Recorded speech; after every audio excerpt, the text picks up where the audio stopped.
So let's go ahead and dig in a little bit. I want to talk a little bit about what we're going to cover tonight. So first thing we'll do is we'll talk a little bit about where to find help. If you've been using Homeschool Tracker for a while, you likely have noticed that it is a very deep and feature-rich program, which means there are certainly times when you might need assistance. And so we'll talk about where you can find help with Homeschool Tracker. Then we'll dive into the interface, and we'll just do a quick tour of the menu and kind of where everything is. Then we'll talk about subjects and courses and the difference between the two and how to set those up in your Homeschool Tracker account. Then we'll dive into assignments, which really are the heart of all of your record keeping within Homeschool Tracker. Then we'll talk about lesson plans, which are a really popular feature within Homeschool Tracker. It allows you to save a lot of time, and we'll discuss how to use those effectively. Then we'll dive into reports, specifically the daily task list and how that works. And we'll also discuss workflows. And what I mean by workflows are really just the ins and outs of Homeschool Tracker on a day-to-day basis, how you might use it in your homeschool on a daily or weekly basis. And we'll discuss those a little bit as we go, but we'll certainly kind of circle back at the end to kind of recap on those. And then finally, we'll have plenty of time for questions and answers at the end. So if you have any questions, feel free, you can submit those through the little Q&A button there on your viewer, and I will certainly answer any and all questions you may have at the end. We're happy to stay on as long as necessary to make sure that all of your questions are answered.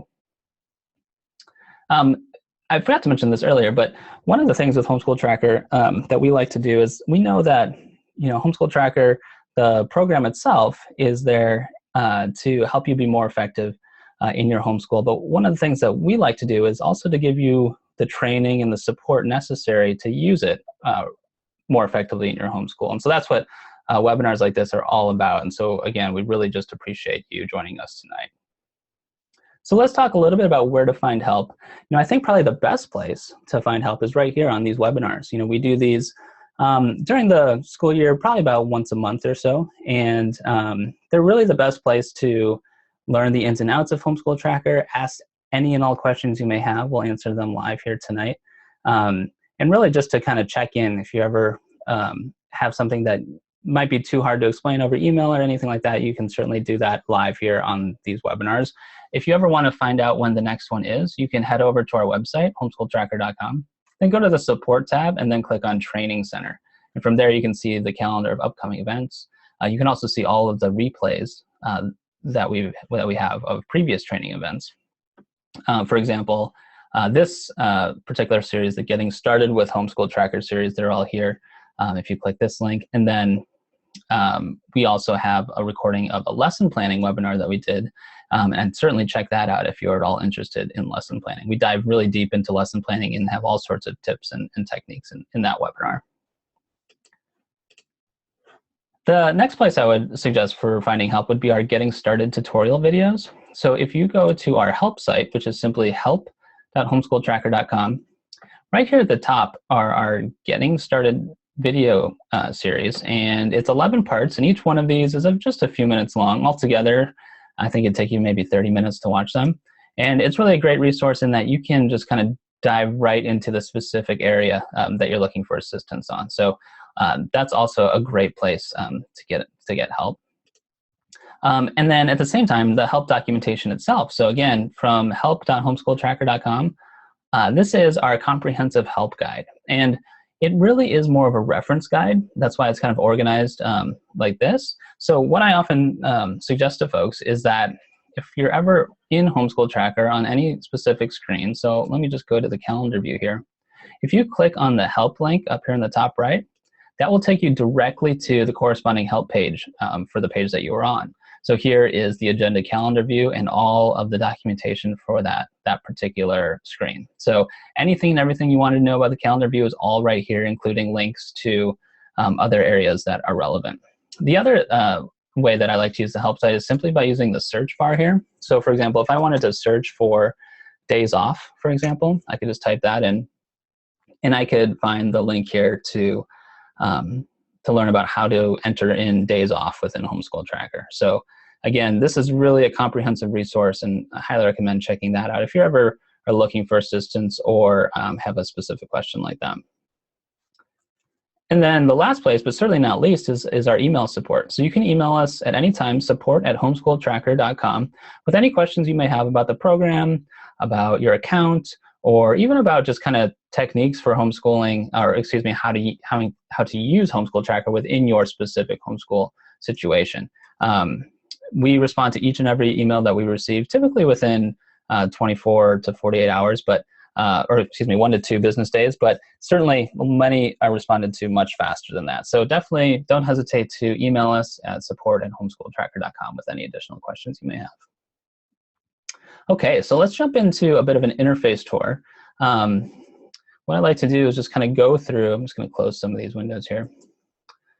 I'd like to go through the menu within Homeschool Tracker and just kind of talk about the different areas of the program. So the main menu is here as soon as you log in, and you can open and close that menu at any time by just clicking this down arrow here. And the menu is broken up into 5 different areas. So you have the schedules and planning section of the menu here. This is where the agenda is, both in a calendar view as well as a list view. The agenda is just that. It's the list of all the things that you or your student need to do. Below that are your lesson plans, which we'll talk about a little bit later, as well as the shared lesson plan library. Now, the students section of the menu, this is where anything pertaining to specific students lives. This is where you'll have your main student list, where you can set grade levels for your students. This is also where the grading overview is, which is where you can see each and every grade that your student received over a given period of time. You'll also find the lesson plans and presets screen here, which we'll cover a little bit later, as well as the transcript supplemental, which is an area where you can add additional information that would be added onto your student's transcript. Things like awards and achievements or extracurricular activities. Now, the center section of the menu here, the reports section, these are all the different reports that you can generate. And each one of these reports can be created as a PDF file, which you could download, save, print, or email. And so you have things like the attendance report or the course list report, the daily task list, which we'll talk about later, report cards, transcripts, they're all right here. And the top right section of the menu, this is what we call the Manage Lists section of the menu. And this is really more of a maintenance area. And what we mean by that is it's not necessarily a section of the menu that you're going to be in and out of all the time, but it's important to know what's there and how to use it. So each one of these things that you see here, things like activities, chore names, courses, grading scales, those are all where you would create and edit those items. But like I said, it's more of a maintenance area. So you're not really changing your grading scales all that often, but this is where you would. Okay, so all of these items here can be edited in terms of that's where you would add items to them, edit them, delete them. And then finally, the bottom right section of the menu, this is the Your Account section. This is where the program options are. This is where you can edit your school profile. And it's also where you can find the subscription and users page, which is where you can modify your subscription information, where you can create additional user accounts for students or for teachers. So that's just a quick overview of the menu. And certainly as we continue tonight, we will dive into lots of these different areas. Okay, so first up, we're going to talk about subjects and courses and really the difference between the two and how to set them up within Homeschool Tracker. So we think of subjects as really broad areas of study, things like math, language arts, history, or science. And courses are really specific areas of study that would be within a subject. So for example, a course would be Algebra 2, which would belong to the subject of math. Or a course would be Composition 1, which would belong to the subject of language arts. Or Physical Science 1, which might fall under the subject of science. So really this hierarchy is, it goes subject, which is the really broad area of study. You can think of almost like a container or a bucket of courses. And then courses, which are very specific and probably only for a shorter period of time. Something like Algebra 2, Composition 1, Physical Science 1, Freshman Biology, whatever you want to call it. Courses are very specific, and you could think of them like a class or something like that. Whereas the subject is really the broad area, and within the subject, you might have many different courses. So this makes a lot more sense once we kind of show you how it works within Homeschool Tracker. So let's take a look. What I'll do is I'll go over to the Manage Lists section of Homeschool Tracker and go to the subjects list here. Now, as you can see, I have 4 subjects in my account, and I think everybody starts with 4 kind of basic subjects, these 4 subjects here. And as you can see, there's really not a whole lot of information here, mainly because, again, subjects are really just that broad container, that broad area of study. So for example, if I look at history right here, I can double click on it to edit it, and I see that the name is history, the status is it's a core subject. I can see the list of courses that are part of that subject, and I can make it active or inactive. But otherwise, not really a lot of settings or a lot of ways to kind of modify this subject. For example, I want to create a new subject. I can just click on action and then click on add, and I could give that subject a name and save it. But otherwise, again, not a whole lot of settings for your specific subjects.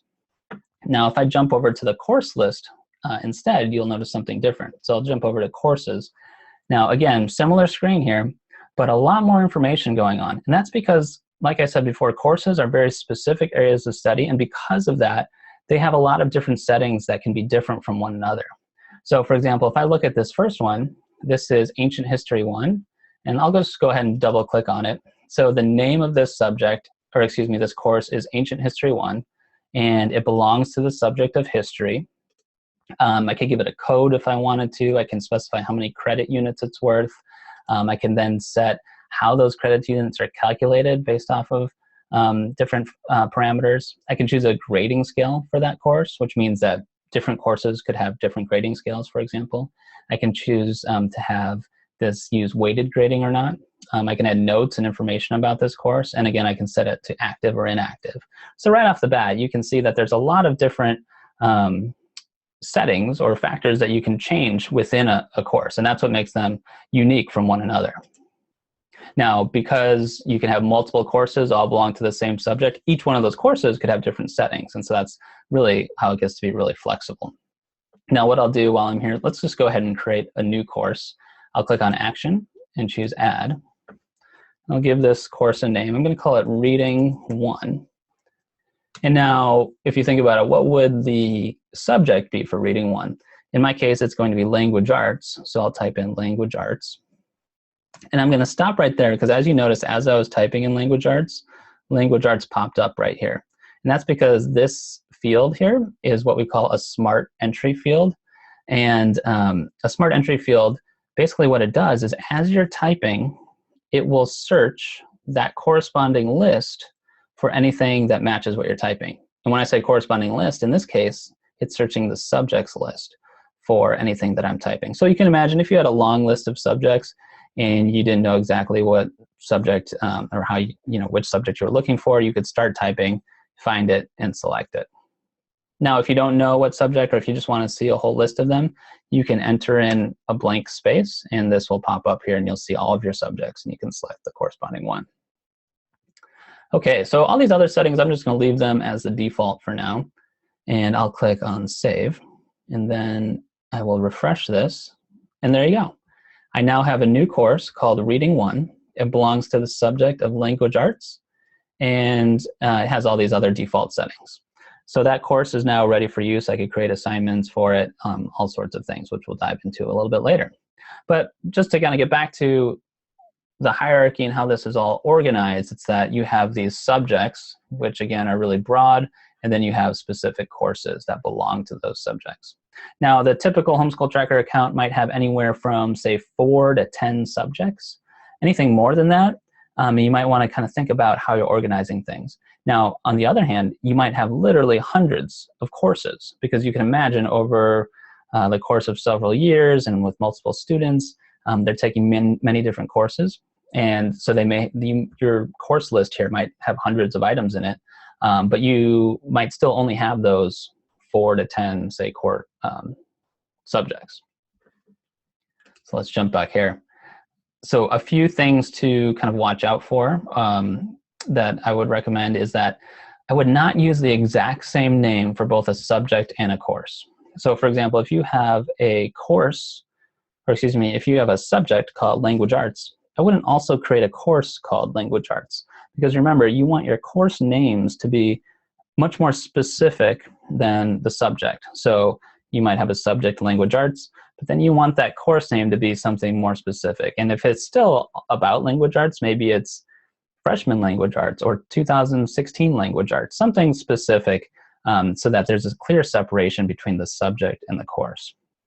Now, the other thing I'll mention is if you see a slash, a forward slash like this, that's basically showing you the break between a subject and a course.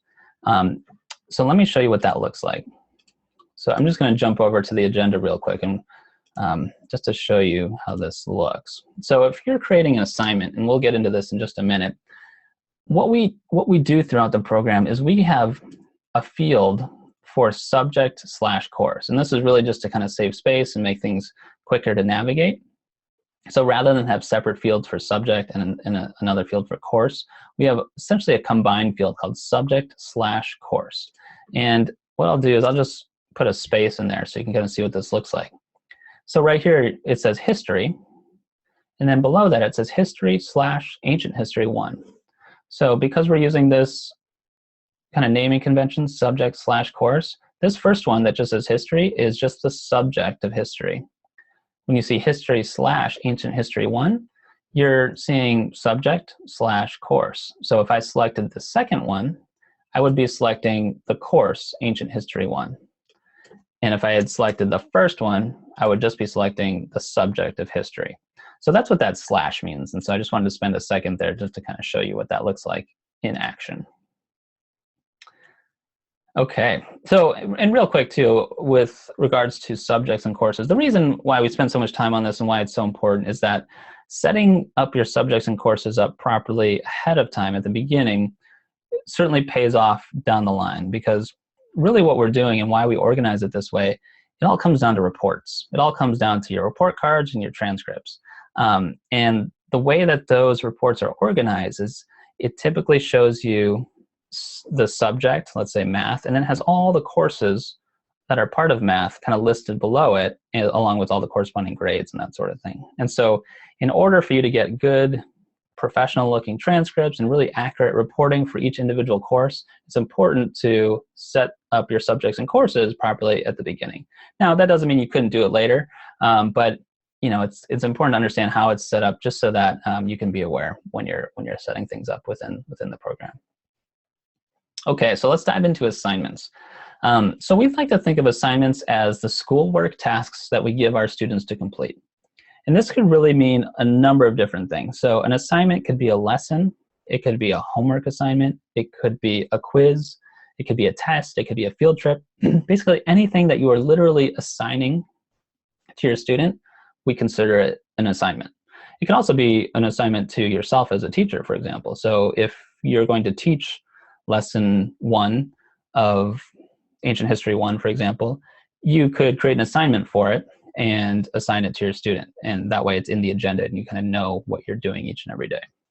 Now, the reason assignments are so important is because they are really the heart of all of your record keeping within Homeschool Tracker. And now assignments can come from a couple different places. They can be created individually or in a series, and I'll show you how to do that in just a second. Or they can come from lesson plans, and we'll talk about those as well. And once those lesson plan items get scheduled, they can become assignments. Now, the reason assignments are really the heart of all your record keeping is because all of that data within the assignments, all that information is used to generate all of these different reports. So things like your report cards and transcripts, those can be generated because of assignments. You can generate attendance records if you have automatic attendance enabled. You can create the daily task list, which is a list of all the things that you or your student need to complete in a given day. And all of those other additional reports that we saw kind of at the beginning there, many of them are all derived from assignments. And so that's why it's really the heart of everything within Homeschool Tracker. So this is what a typical assignment entry form looks like. And we actually just saw this a few minutes ago. But basically, there's just a few things that, that you can input into an assignment. There's a few, required things. So the only things that are required are a student, a subject course, and a date. Now, all of these other fields, and in fact, there's a few other additional optional fields that are not displayed here. These are all optional. However, the more information you put into an assignment, the more you can get out when it comes to reporting time. But it's important to just make sure you kind of know what types of reports are important to you, and then you can utilize those fields accordingly. So I'll just go through these individually. So you would select a student, you would select the subject course, Next, you could put in an activity, and an activity could be the specific activity that this assignment corresponds to. So it could be like a lesson or a quiz or a test. You can add a resource, and a resource is an item within your library that you've designated as a resource. So something like a textbook or a workbook could go here. PLC, that stands for page, lesson, chapter. That's just kind of a free text field where you can input that information for you or your student. Time, now if you want to set start and end times for your assignments, you can do that here. Points possible and points earned, this is where you would enter the grading information for the assignment if you wanted to grade it. Time spent, now this can be automatically calculated based off your start and end time if you're using those, or you could just input it manually. And that's important if, for example, if you want to log hours or the time spent on a particular subject or course, you could utilize that field. You can specify if you want this assignment to be able to be rescheduled, or if it should always be, or if it should not be able to be rescheduled and it has to stay at that specific time. And then you can mark an assignment complete either by a student or a teacher or both. And then finally, there's also a directions field here, and this is a very, this is more of a rich text field where you can input all sorts of text and hyperlinks and that sort of thing. Now, when you mark an assignment complete by a teacher, a number of things happen. So if you have automatic attendance enabled, attendance can be recorded, grades are then generated, time spent can be calculated, and all of those reports that we talked about earlier can all be generated.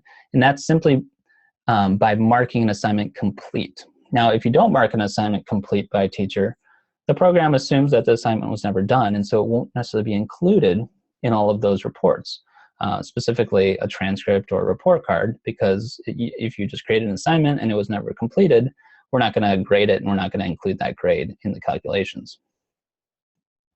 So let's do a quick demo of assignments. What we'll do is we'll create single and multiple assignments. We'll add grades to them and we'll mark them complete. And we'll do that both from the calendar view as well as the list view. So let's jump back over here. And from the main menu, I'm just going to go to the agenda calendar view.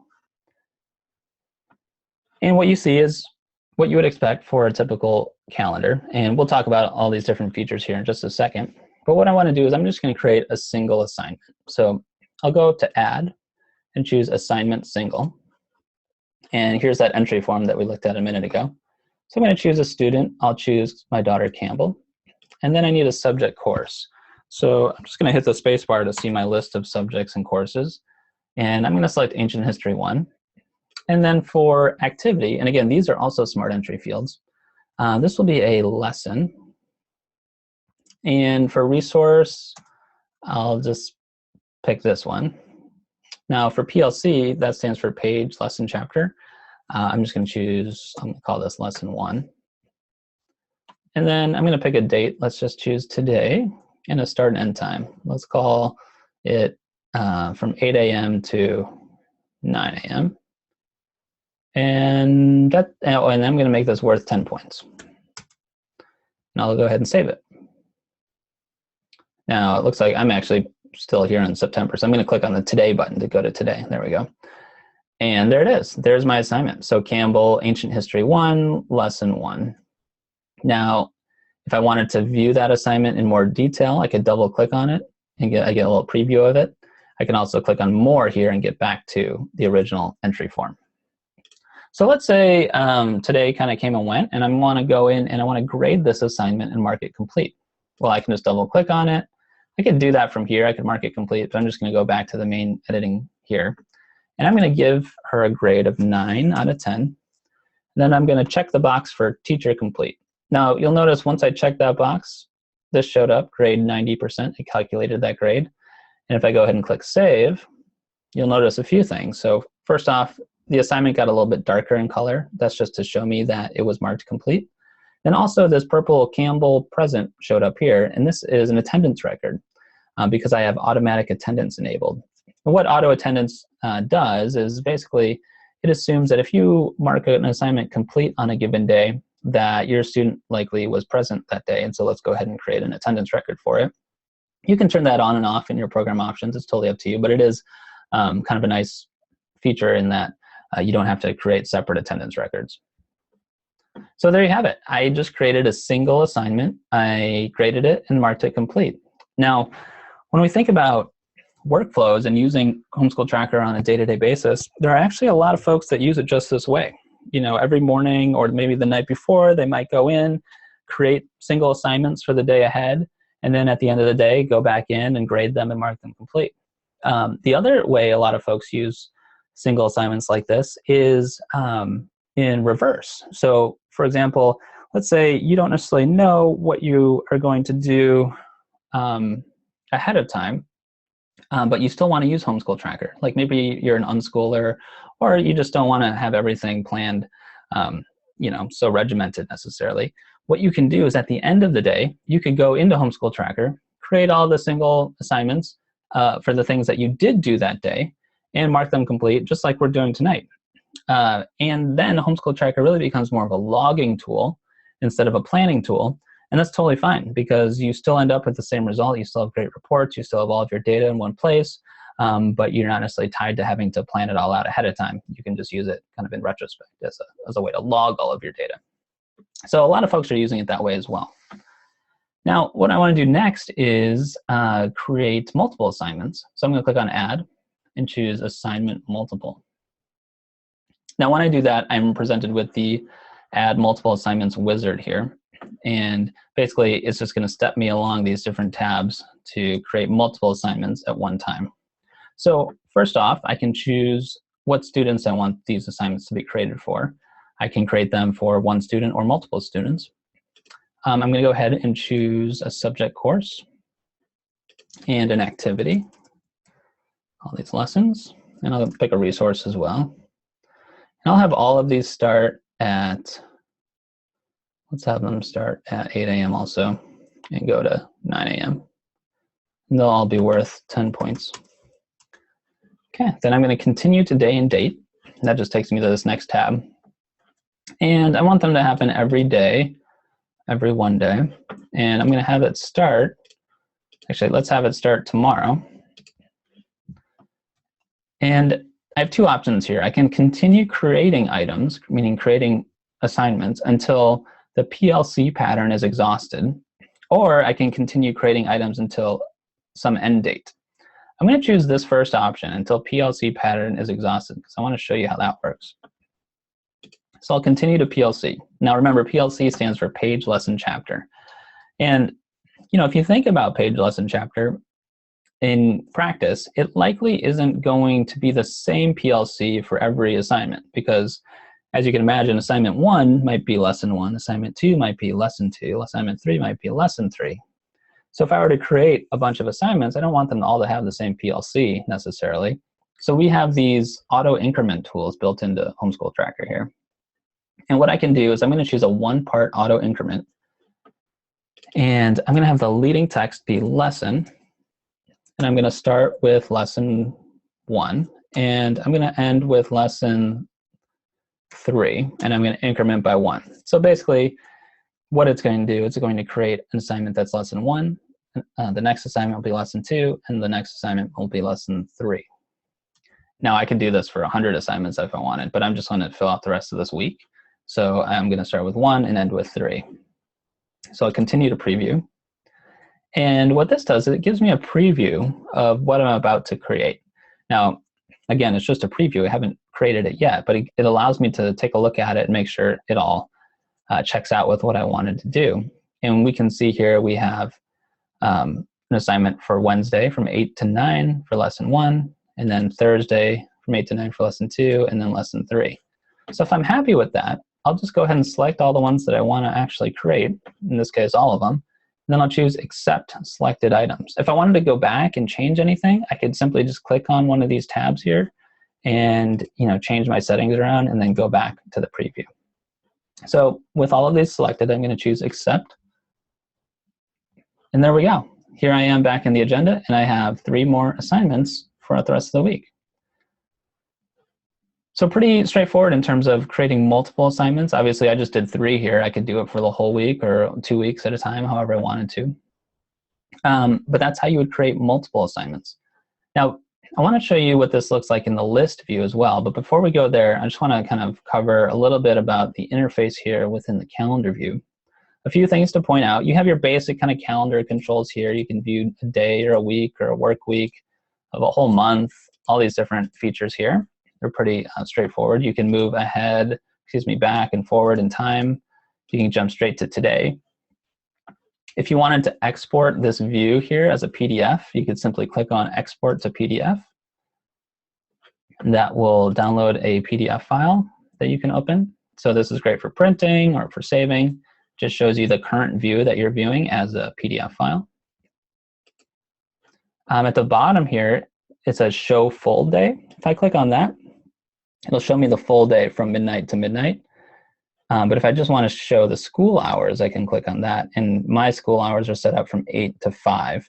You can change that in your program options.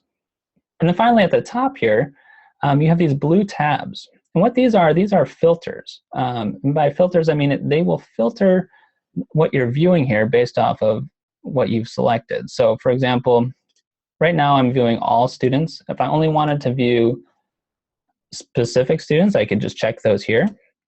I'm viewing all types of items. If I, for example, didn't want to see attendance records, I could uncheck that, and that attendance record goes away. Now, the attendance record is still in existence. I'm just not viewing it right now because I've filtered it out. I can also filter based off of completion status, or I can filter based off of what subjects and courses I want to see. So I'm going to go ahead and turn this back on.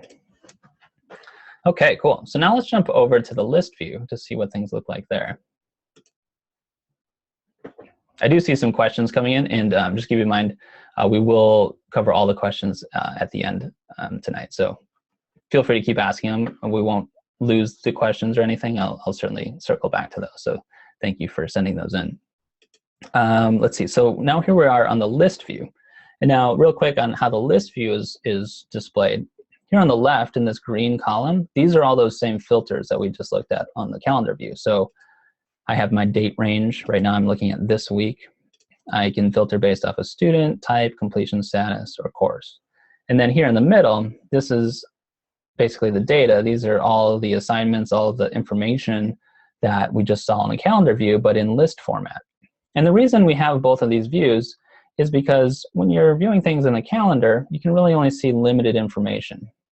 But when you view things in this list format, it really can show you a lot more information. So for example, I can see all of the fields here and see them in context with each other. So I can see this was that first assignment we created that's already been graded. I can see those other 3 assignments that we created that are not completed yet or not graded. I can see that attendance record, and it's all right here. And one of the nice things too about being in list view is that I can edit more than one item at a time. So if I wanted to edit these 3 assignments, I could just select all of them and choose Action, Multi-Edit. And I can edit anything within the assignments. What I'm going to do is I'm going to grade them. So I will change the points earned to 8 out of 10. And I'll mark them Teacher Complete. And then save. And so there you go. It graded them. They all have 80% and marked them complete. And I don't know if you noticed, but it also created assignment records. Or excuse me, attendance records for each one of those because I marked them complete. So really a lot more flexibility in terms of editing data in the list view. Now, a few other things to point out here. These columns, you can sort by these columns. So if I wanted to sort by type, I certainly could, both ascending, descending, and turn it off that way. You can actually sort by more than one column if you like. And you can also group by column. So if I took one of these, for example, the type here, and just dragged it up to the top, I can group by type. So here are all my assignment records. Here are all my attendance records. And this actually can be really handy if you, especially if you have multiple students. You can group by student and have all of one student's items and then all of another student's items.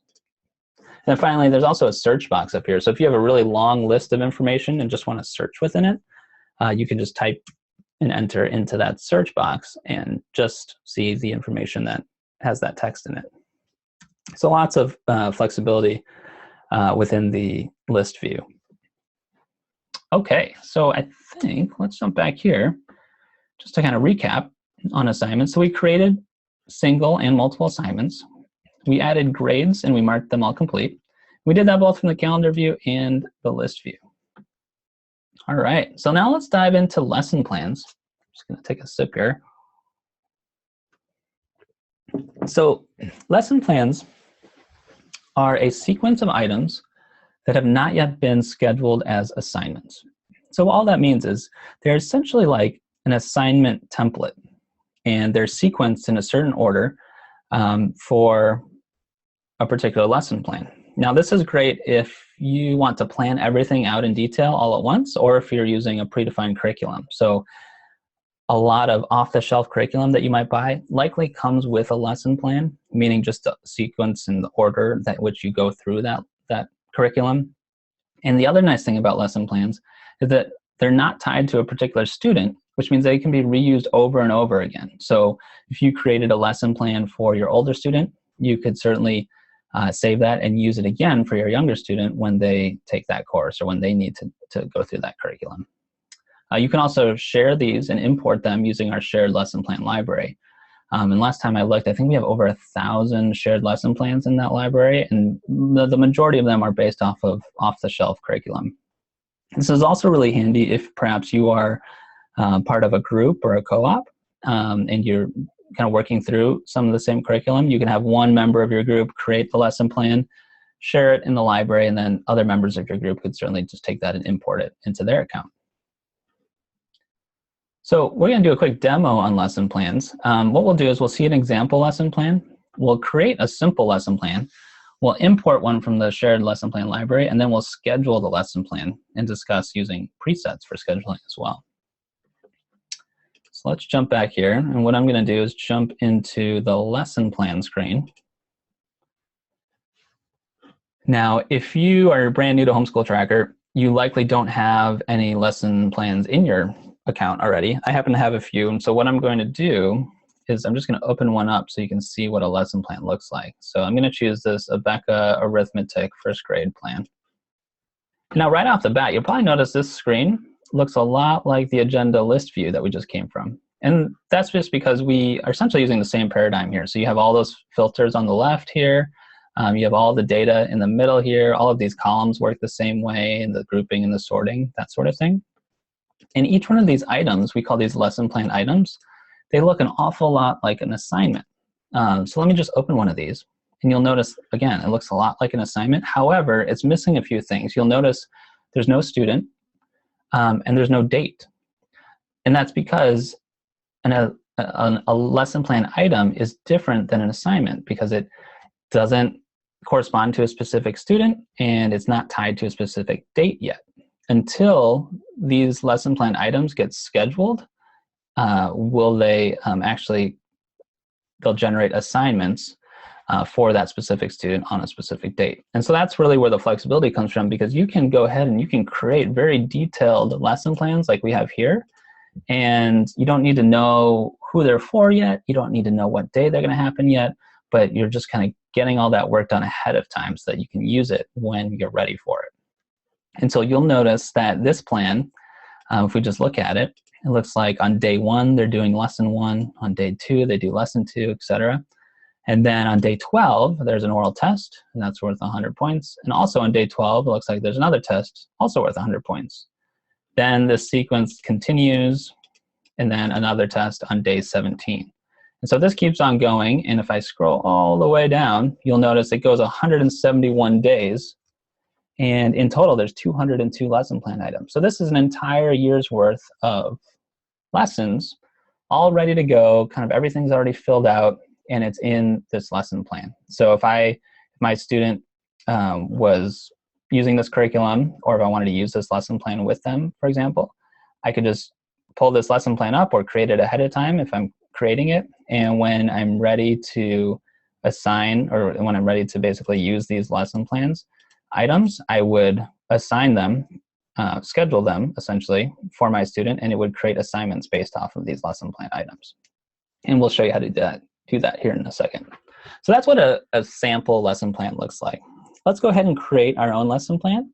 So if I go to add and choose add multiple, what we're going to do is we're going to add multiple lesson plan items.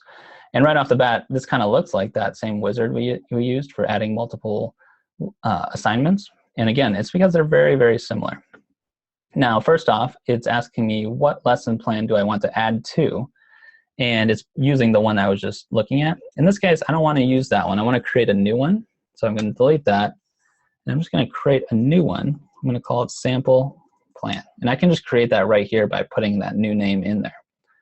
Now for subject course, I'm going to choose Ancient History 1, activity, oops, I'm going to call these lessons, and I'll just go ahead and pick a resource. These will all be worth 10 points, and now I'll continue to day numbers. Now day numbers, I'm going to start on day 1, and I'll increment by 1, and then I'll continue to PLC. And now for PLC, again, I'm going to choose the leading text to be lesson. I'm going to start with 1, and let's go to lesson 10, and we'll increment by 1. So I'll continue to preview. So here's my preview. On day 1, we do lesson 1. On day 2, we do lesson 2, all the way through day 10, where we do lesson 10. So I'll go ahead and select all of these, and then choose accept. And now, if I load up that lesson plan by clicking here, and it was called sample plan, pick that one. There we go. There's my sample lesson plan. It's 10 days long. It goes for 10 lessons. Now, let's say I wanted to add to this. I could add a test to it, for example. Let's choose add single. Ancient history, I'm going to create a test. And let's make the test worth 100 points. I'll save it. And you'll notice it jumped up here to the top because I forgot to put a day number in. So it defaulted to day 0. So I'm going to change that to day 11. I'll save it. So there we go, day 11. I have a test worth 100 points. Now I can continue this pattern over and over again until I have 180 days of lessons, for example. There's also a lot of other more efficient ways to do that rather than kind of do this manually. And so if you are going to be creating lots of detailed lesson plans, I highly recommend checking out that lesson planning webinar that we did a few months ago. You can get that from the replay center there on our website, as we go into lots of kind of special techniques for creating lesson plans in a really efficient way. But that's how you would create a very simple lesson plan. What I want to do now is import a plan from the shared lesson plan library. So let's go to shared lesson plans. And what you can do here, if you want to see a list of all the shared lesson plans, you can simply just enter in a blank search, and you'll see a running list of all the shared lesson plans. And as you can see, there are hundreds of them. In fact, I think there's over 1,000 the last time I checked. And many of them are based off of off-the-shelf curriculum. Now, these are all user-generated. They're created by other users just like you. So they might not be exactly what you're looking for necessarily, but they might have a lot of things going for them that you could import it, kind of tweak it, change it, that sort of thing. You can also obviously share any lesson plans that you create into this library. If you do, I would recommend naming them appropriately, perhaps adding in additional information like some of these folks have here, just to make it as helpful as possible for other users. But I'm going to go ahead and search in here. I'm going to search for reading. And I'm going to grab this Usborne First Reading Level 1 lesson plan. If I click on that, I can get a preview of it. So here it is. It is 15 days. It's for language arts. It has all these different resources, different PLC information. So clearly somebody took the time to create this lesson plan and then shared it with all of us in the library. So if I wanted to import this one into my account, I could simply click Prepare for Import. And now I just need to give it a name. So I'm going to give it a name called Reading 1. This is the name that it will be once it's imported into my account. So I'll choose Reading 1. Then I can select which items I want to import. I'm going to select all of them. And before I accept selected items, I'm just looking this over real quick, and I happen to notice that it's for language arts. And so if you remember when we were talking about subjects and courses, this is referring to just the subject language arts. Now I could certainly import this and then change that later, but I want to change it now while I'm here. So with all of these selected, I'm going to choose Action, Multi-Edit, and I'm going to change the subject course from Language Arts to Language Arts / Reading 1, meaning I want these to all belong to the course Reading 1. That's the new course that we created earlier. And I'll click Save, and so that was updated. And you'll also notice that some of these items have an asterisk and then it says New. What that means is that just means that I don't have that in my account currently. So when it imports it, it's going to create it for me as new. In this case, it's going to create all these resources or all these books for me in my library when I import this, which is great because that means I don't have to go and import or type those in manually or anything like that. So I will click Accept Selected Items. And here we are. We're back on our lesson plan screen.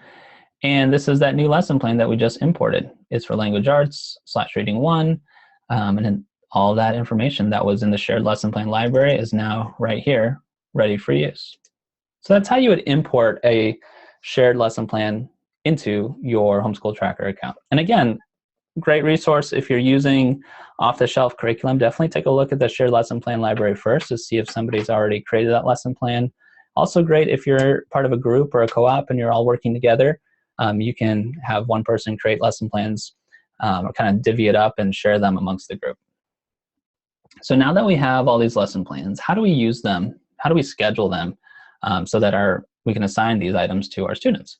So let's go ahead and just do that for this one. I'm going to take the first 5 days here, days 1 through 5 of this Reading 1 lesson plan. Now I'm going to choose Action, Scheduler, and I'm going to schedule this for Campbell. I can do it for both of my students at once if I wanted. I'm just going to do Campbell for now. And then I'll continue to day and date. And let's say I want this to happen every day. And I'm going to have it happen, let's see, we'll go 9 a.m. to 10 a.m. And for the start date, I'm going to choose Monday, the 24th. I know that's in the past, but I'm just going to do it for this week so that we can see it. And I'm going to choose the option to continue until all selected items in the lesson plan are used. Now, remember, I just selected 5 of them because I'm just scheduling this for this week, Monday through Friday. I could also continue it until a specific end date if I wanted to. So let's go ahead and continue to preview. And here we go. These are those 5 lesson plan items. And I'm scheduling them for days 1 through 5, and it just happens to be Monday the 24th through Friday the 28th. And so this is really where, and again, this is just a preview, I haven't created these yet, but this is where a lesson plan item becomes an assignment, right? Because if you remember before, lesson plan items and assignments are different things because a lesson plan item doesn't have a student and it doesn't have a date, whereas an assignment does. And so when we schedule them, which we're doing here, we're basically creating an assignment out of those lesson plan items. And by creating it, we're adding in a student and we're adding in a date. Now, the original lesson plan item is not affected. And that's really the beauty of the whole thing, meaning we're just using those lesson plan items as templates for creating these assignments for our students. And that's why you can reuse the lesson plan items over and over for different students, etc.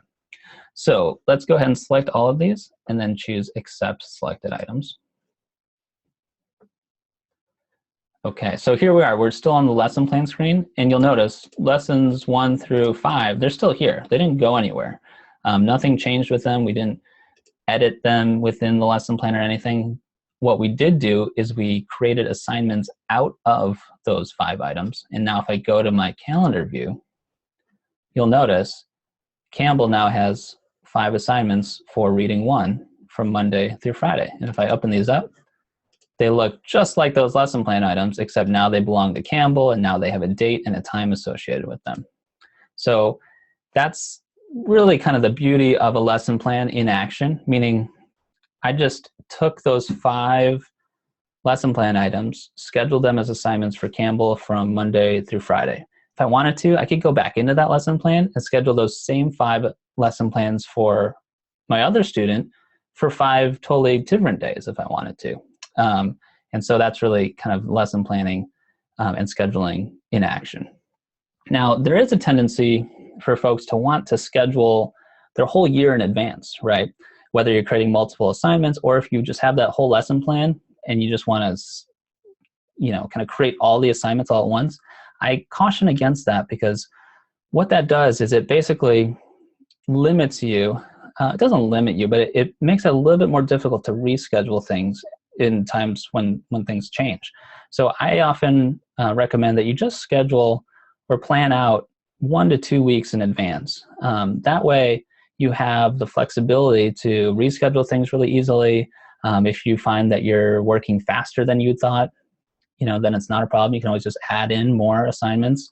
Or if you are finding that you're working slower than you thought, you can easily stretch things out longer. If you have from today through the end of the year or to June already scheduled, it makes it that much more difficult to slide things back and forth. You can certainly do it, but it's much more cumbersome, and there's really no need for it, especially when you have lesson plans that are essentially at the ready and you can schedule them whenever you like. So that's how you would schedule a lesson plan in its most basic form. What I want to show you now is a more advanced way to schedule lesson plans. So I'm going to jump over to the lesson plans and presets screen. Not that that wasn't advanced, but it is a little bit more manual in that you have to select the items you want, choose schedule, that sort of thing. You can only do one lesson plan at a time. With the lesson plans and presets page, this is really more of our kind of more advanced scheduler. And I'll show you how this works. So first of all, I have my student Campbell here, and these are all the active lesson plans that she's using within this kind of advanced scheduler. I'm going to click on Edit, because I'm going to add in that Reading 1 plan. And really the beauty of this advanced scheduler is that you can schedule more than one lesson plan at a time. So I'm going to choose Reading 1, so that's part of what we're working with as well. Then I'm going to jump over to presets. Now, a preset, and first of all, you'll notice that this screen looks a lot like a calendar, except all it is Monday, Tuesday, Wednesday, Thursday, Friday. There's no specific dates on here, because what these are preset times that I can set up when I want specific subjects and courses to be scheduled. So if I use my presets, if I select the option to use my presets when scheduling, the scheduler will look for matching times with these preset times that I have here with the lesson plan items, and it'll schedule them during those blocks. This will make a lot more sense as we go through it. Sorry, I'm not really explaining it very well, but you'll notice that Monday through Friday, I have Ancient History 1 from 9 to 10. Then I have Spelling from 10 to 11. Then I have first grade arithmetic from 11 to 12, and then grammar on Tuesdays and Thursdays, etc. So I'm going to go ahead and create a new preset for Reading 1. I'm going to have this happen from 3 to 4, Monday, Tuesday, Wednesday, Thursday, Friday. Okay, there we go. So now I have a preset from 3 to 4, Monday through Friday for Campbell. And I'm going to go to the scheduler.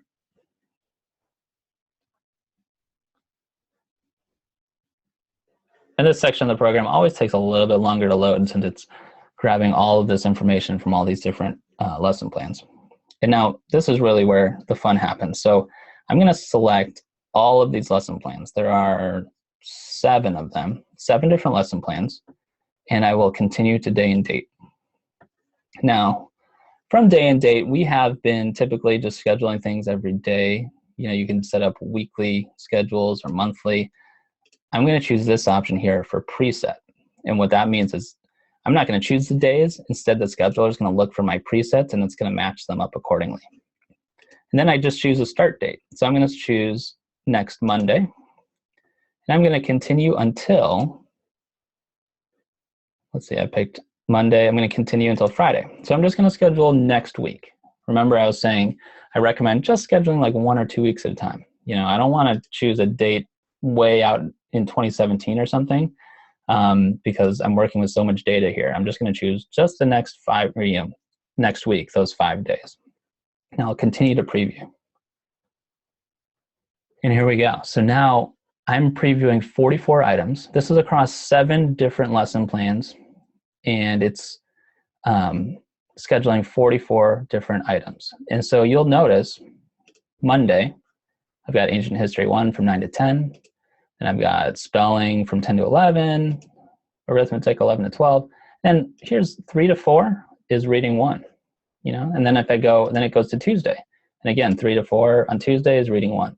And so what the scheduler is doing is it's matching up the next items in each of those lesson plans. It's finding out what the subject course is, and then it's looking to see when that preset is set on my calendar, and it's scheduling those items accordingly. So I'm going to go ahead and select all of these and choose Accept.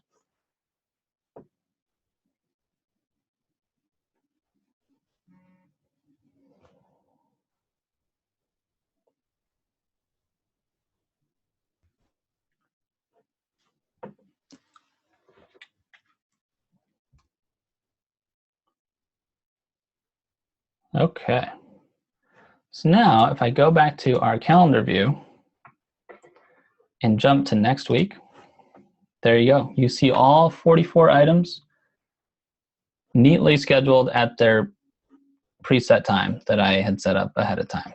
And so you can think about workflow, and you can imagine if you had lesson plans for all of your courses and you had preset times for all of them, you could come in here once a week, maybe on a Sunday night or something, select all your lesson plans, click a few buttons, and boom, you've got your whole agenda for the next week ready to go.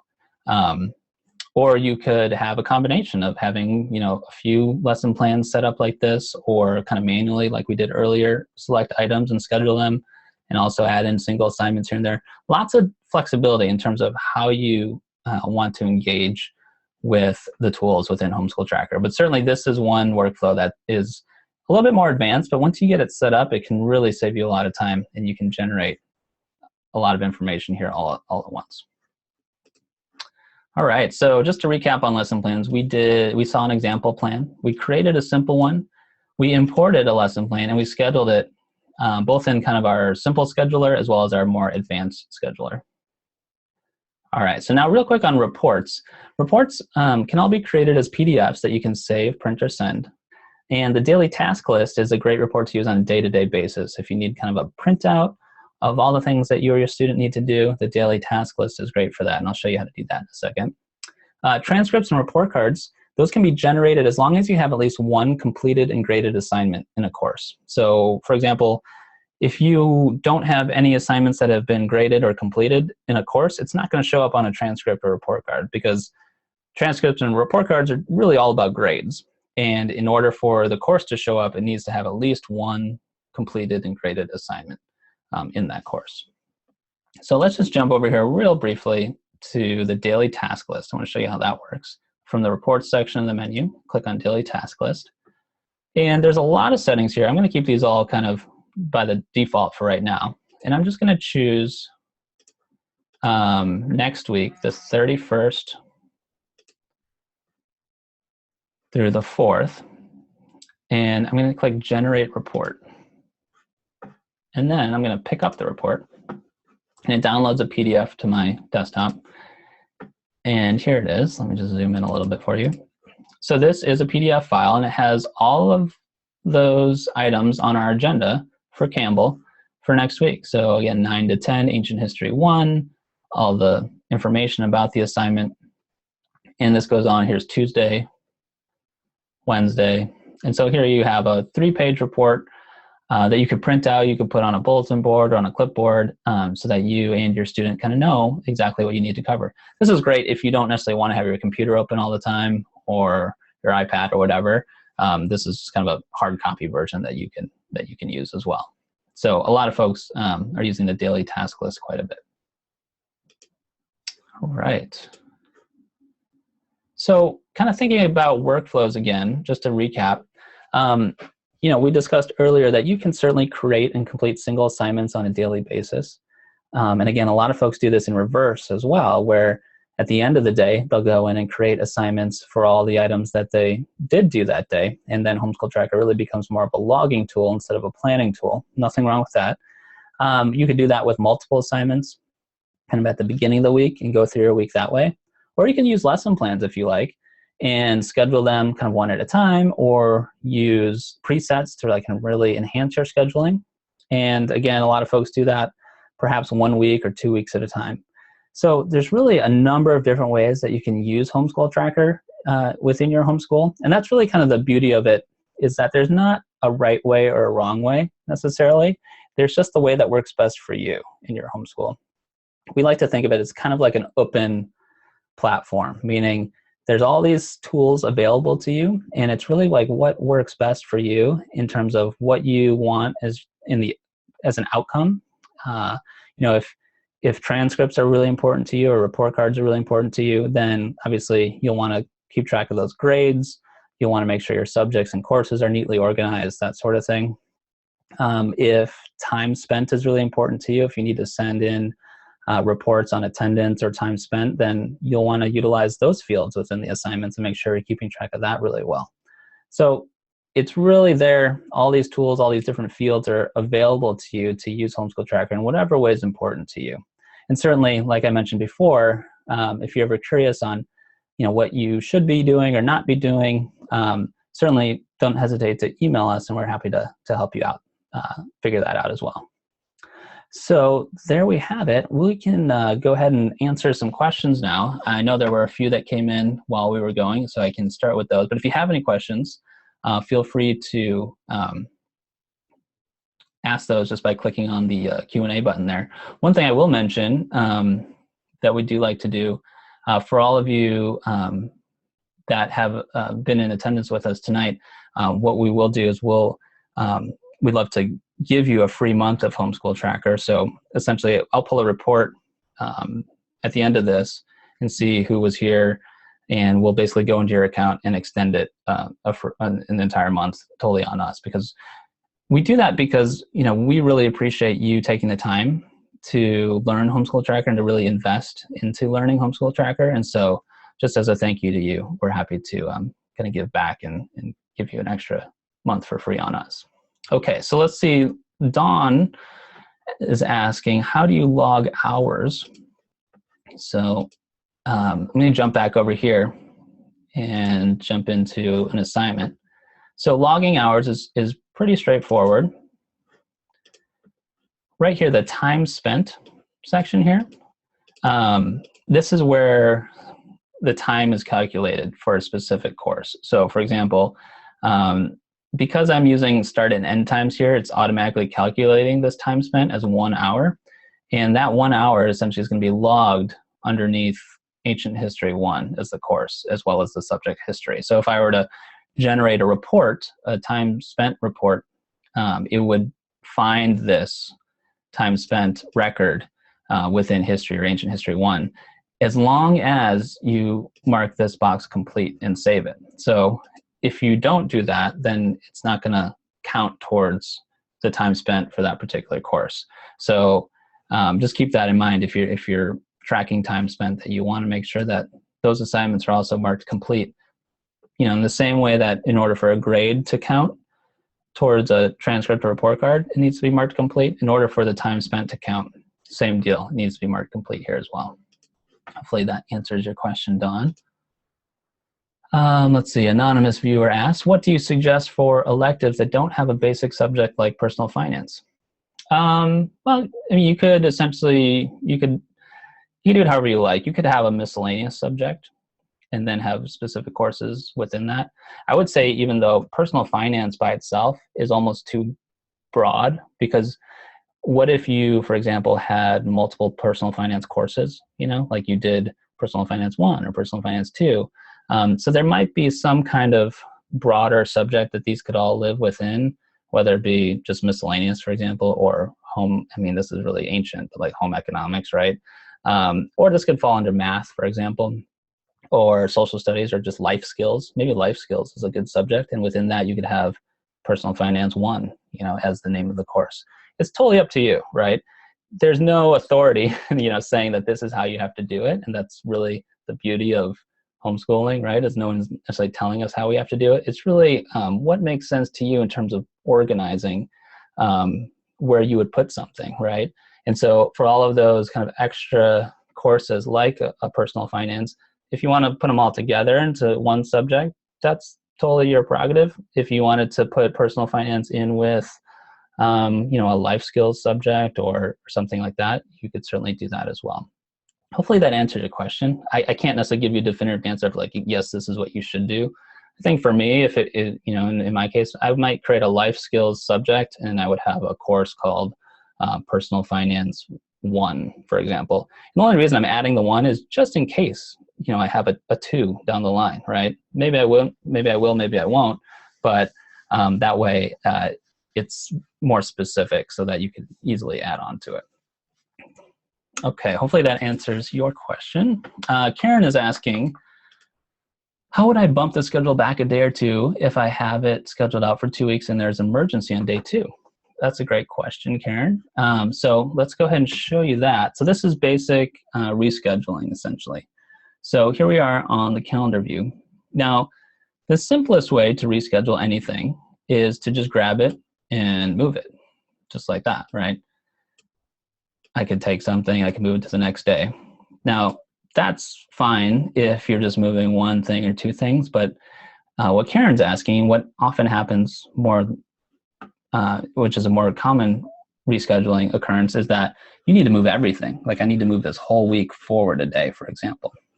So let's do that. Let's say, for example, Campbell is sick on Monday, or you have some kind of family emergency, whatever, and we're skipping school Monday, and we want to move everything forward. Well, what I'll do is I'll do that from the list view, because like we said before, it's much easier to edit multiple items from the list view than the calendar view. And what I'll do is I'll look at next week from my filters here. And these are all my assignments for next week. Again, remember there were 44 items, so I see them all here. So what I want to do is I'm going to select all of them, and I'm going to choose Action, Reschedule. And what I will do is I will just change the start date. So right now they all are starting on the 31st. I'm just going to change that to the 1st. And I'll continue until all items are moved. And I'll continue to preview. And here's a preview. So the existing date is Monday. The new date is Tuesday. The existing date here is Tuesday. The new date is Wednesday, and so on. I'll just select all of those, and then choose Accept. And now, and this is much easier to see from the calendar, so I'll just go back to the calendar. There you go. Now I have Monday totally free because Campbell was sick, and I moved everything forward a day, and it even bumps now into the following week, right? And this is exactly why we recommend only scheduling 1 or 2 weeks at a time, right? If you had scheduled your entire year and you wanted to bump everything forward one day, you could certainly do it, but by bumping all of these forward one day, I'm going to be affecting things like in May or something, right? I don't know what kind of ramifications that might have, but there's really no, benefit to me affecting something months and months down the line if really I'm just trying to deal with what's happening this week. And so that's why we recommend just working with 1 or 2 weeks at a time, because it just makes this much more manageable and much more flexible, really.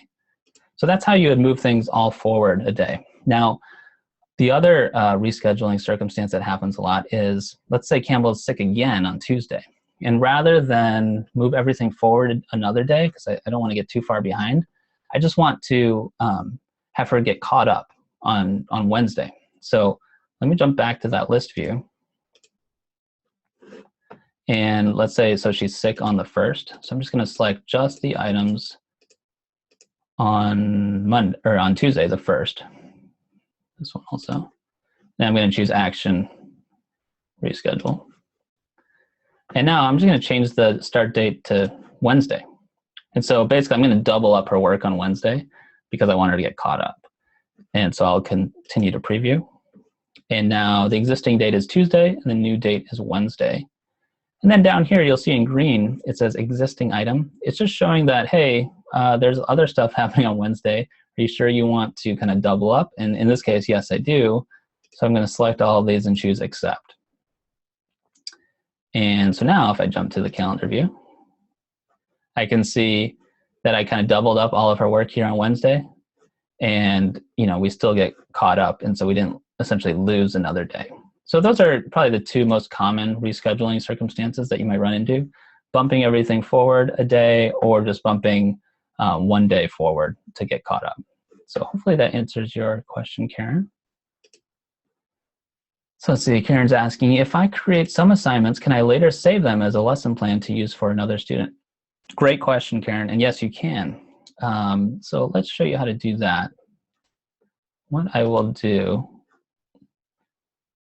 I'm trying to find a good example here. Let's say these 4 assignments here, these Ancient History 1 assignments that we created for this week, let's say they were totally amazing and I want to save that as a lesson plan. I can absolutely do that from the list view again. So I'll jump to the list view and let's go to this week. And so now I just want to view the Ancient History 1 one. So I'm just going to filter for Ancient History 1. This is just so it's easier for us to see. And I'm going to sort by assignment here. So let's say these 4 assignments were amazing, or let's say there were a lot more than 4, whatever the case may be. But I put a lot of time and effort into creating these, and I know that I want to use them again maybe in the future. I'll select them and I'll choose Action, Copy into Lesson Plan. Choose Copy into Lesson Plan. Now I can give it a lesson plan name. It could be an existing lesson plan or a new one. I'll call this Sample Plan 2. And then I can have a starting day number. So I'm going to start on day 1. The reason it gives you this is because if you wanted to add these to an existing plan, for example, if I wanted to add them to this sample plan that we created earlier, I'd have to choose when I want them to occur. Let's just do this just for fun, because I remember that sample plan we created earlier, there were 11 days to it. Let's just add these to day 12, just for the heck of it. And we'll hit copy. And there, now we jump over to the lesson plan screen, and this is that sample plan, yeah. And so we had our 11 days, and then now starting on day 12 through 15, we have those items that we just added, and we added those from an assignment into a lesson plan. And so let's take a look at it, because you'll remember the difference between a lesson plan and an assignment is it doesn't have a date or a student. And so now it basically stripped that information away. There's no more student, there's no more date, there's no more time, but it's all that other information that is really important. And now it's part of this lesson plan. So pretty cool feature. And what I really love about this is, let's say you're using Homeschool Tracker for your oldest student right now, and you don't really want to take the time to create all the lesson plans, but you just want to go week by week and create all the assignments, or however you want to do it. At the end of the year, if you're like, man, I put a lot of work into that, and I want to use all of those assignments that I created for my student, I know I'm going to want to use those again for my younger student when he or she takes Ancient History 1 or whatever it is. You can select all of them, maybe you have hundreds of them, and create lesson plans out of those. And that way they're saved kind of in perpetuity, and they're also there for your younger student. And you didn't have to just create the lesson plan. You did it kind of organically because you created it for your student as they went, and then you saved it as a lesson plan so that you can use it again in the future. So a lot of folks are using that, and I hope that is helpful. Okay, let's see. So Karen's asking, how do you track time for volunteer hours if you use blocks instead of time slots? Same way. So what Karen is asking, if you're not using time slots like we saw here, there's another option. You can use blocks. And so if I go to my program options and I change the agenda from start and end times to blocks, I'll save that. Now if I go to my calendar, instead of 9 a.m., 10 a.m., instead you see these blocks. And this is an optional way to use Homeschool Tracker. If you don't want to be tied to specific times, you can use these blocks. And essentially it's more of a way to just order things or put things in specific blocks. But the same fields are available. So you'll notice this assignment is in block 0 because it didn't have one before. You could change that to a different block just for organizational purposes. But you still have time spent. Time spent is still a field available here. It won't be automatically calculated because there's no start and end time, but you can absolutely just manually enter the time spent here within the assignment, even if you're using blocks instead of start and end times. So hopefully that's helpful, Karen. Okay, so let's see. Anonymous viewer asks, in the lesson plan tab, what do you suggest putting in the purple box down the left side lesson plan displaying active student subject course? Okay, so let's just jump over to the lesson plan screen. So what do I suggest putting in the purple box? I'm not sure I totally understand the question. The purple box here is really, these are the filters, right? So this modifies what you're viewing here in kind of the data table. So this first one where it says lesson plan, this allows me to select a lesson plan, to choose a different lesson plan. So if I hit the spacebar, I can see a list of all my lesson plans, or just like the other smart entry fields, I can search for one. So let's just pick one here. I'll choose this one and click OK. And so that opened that one up essentially. So now I'm just viewing the A+ TutorSoft Math 6 lesson plan. For these other items here, these are other filters. So under displaying, I'm currently displaying all items. I can also display this. We didn't cover this tonight. It's a little bit more advanced, but I'm happy to talk about it. So right now I'm displaying all items, but there's this other option to display items used by a student. And now this gets a little bit more complicated. I'll try my best to explain it. You remember when we scheduled our lesson plans, right? And I said, when you schedule lesson plans, it creates assignments out of those lesson plans. Well, the other thing it does is it tracks within the lesson plan which lesson plan items you did that for a specific student. And it does that so that the next time you schedule your lesson plan, it can pick up where you left off. Because that's really the beauty behind it, is that when you schedule a lesson plan, you don't want to have to remember which one you're on, or you don't want to have to, look back and see, oh, okay, we finished with lesson 12, so I need to start with this one. Homeschool Tracker keeps track of which lesson plan items you have used for a specific student. And so this is where you can view that. So I'm viewing used by student, and I can choose Campbell, and I'll click OK. And what that does is it adds these other columns here. And so now I can see for this particular lesson plan, A+ TutorSoft Math, I can see that I used this item for Campbell on May 30th. I can scroll down and see, oh, when I used all of these. And so here's today. Wait, is today? No. Yeah, today, essentially. This is when I scheduled them, right? So when I scheduled that week of October 31st through November 4th, I used these items. So now the next time I go to schedule this lesson plan, if I'm doing it manually, I can just see, oh, this is where I left off, and I can just select these next ones and choose Action Scheduler.